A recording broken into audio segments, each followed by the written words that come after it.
So let's find out. We are also going to find the GCF of the following numbers now by using the prime factorization method. So previously we have used the listing method, but now here we are going to use the prime factorization. It is much easier than the previous method. So let's try. A, which there are 24 and 88. So 24 and 88, right?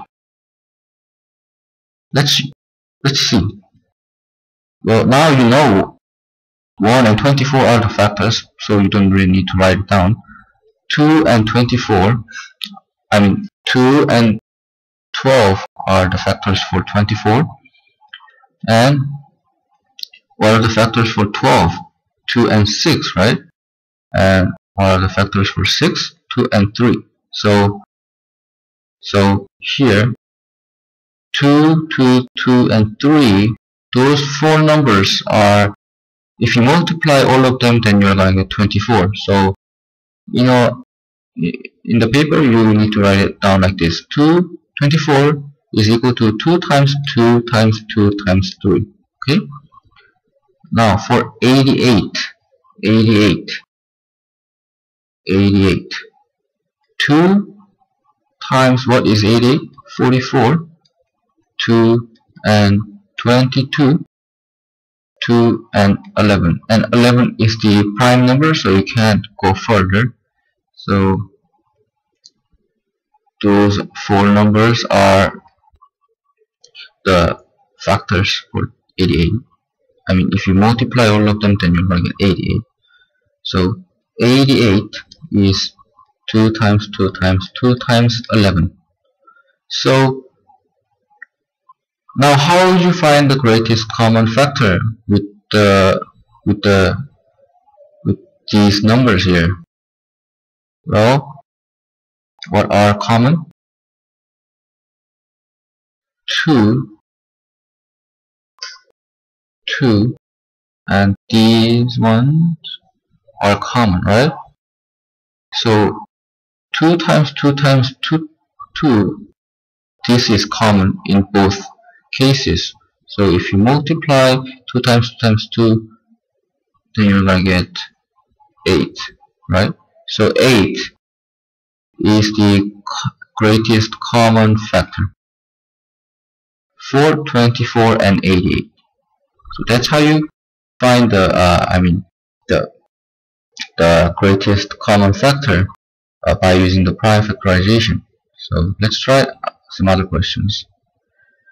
J, for example, 28 and 42. So 28 is divisible by 2 and 14, and 14 is divisible by 2 and 7. Well, for 42, 2 and 21, 21 is divisible by 3 and 7, right? So what are common here? 2 and 7. So if you multiply those two numbers, then 14, you're going to get 14, and 14 is the greatest common factor, right?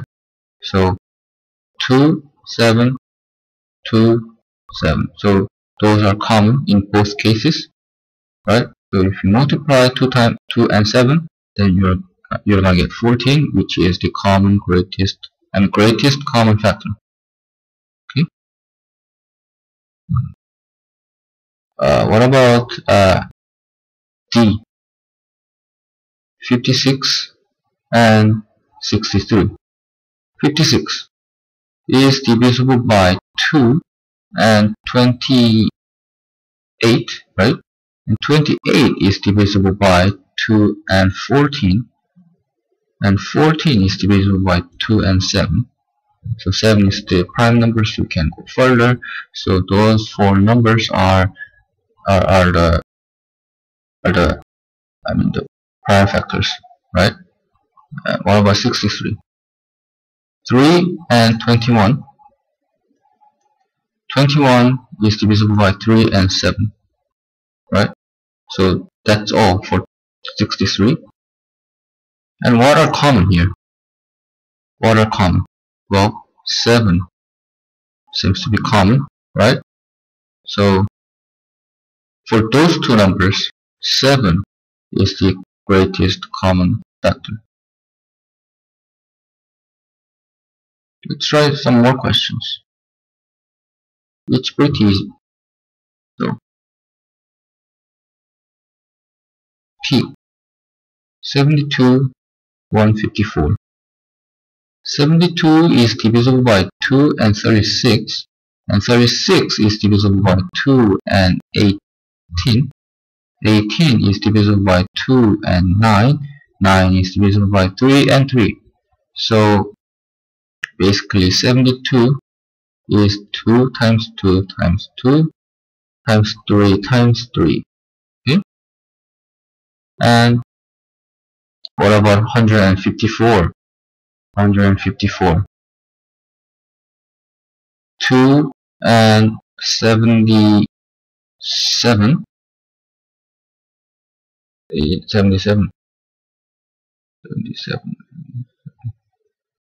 Right? So 2 and 77 are divisible by 154, and 7 and 11, right?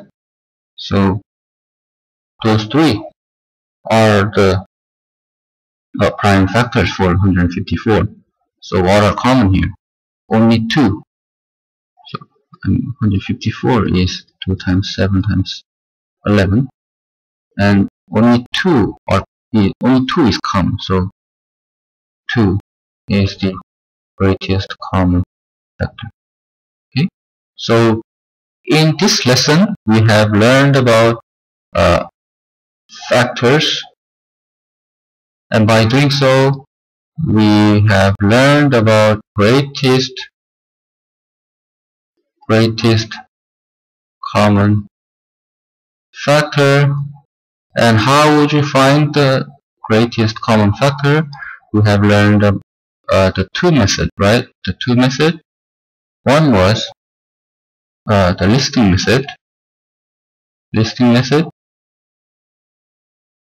Well, it was like 24, like 1, 2, 3, and so on, 24.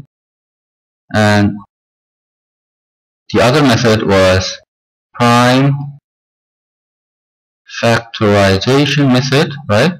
Prime factorization method, which was like if you have 12, it's divisible by 2 and 6, which is divisible by 2 and 3, and like here in this case, let's say 8 and 2, 4, 2, 4, 2. So those two are common. So by doing so, you find the greatest common factor, right?